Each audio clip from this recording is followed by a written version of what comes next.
এটা হবে straight forward রুকু থেকে সোজা হয়ে দাঁড়াবে, দুই সেজদার মাঝখানে সোজা হয়ে বসবে, সেজদায় যখন যাবে রিল্যাক্স করবে।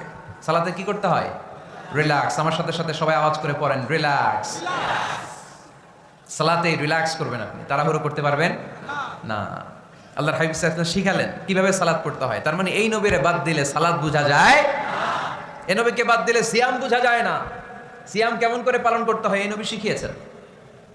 এই নবীকে বাদ দিলে হজ বোঝা যায় না, কারণ এই হাবিব বলেছেন খুযু আন্নি মানাসিকাকুম, কেমন করে হজ করতে হয় আমার কাছ থেকে শিখে নাও। এ নবী এমন নবী, এ নবীরে বাদ দিলে জান্নাতে যাওয়া যায় না, ঠিক কি না? এজন্য এই হাবিবরে বাদ দেওয়া যাবে? আল্লাহর হাবিবের চাইতে শ্রেষ্ঠ কাউরে পাওয়া যাবে? আমার নবীর চাইতে বিশ্বস্ত কেউ আছে? সে কোন বন্ধু বলো বেশি বিশ্বস্ত, সে কোন বন্ধু বলো বড় বিশ্বস্ত, কার কাছে মন খুলে দেয়া যায়, কার কাছে প্রাণ খুলে দেয়া যায়।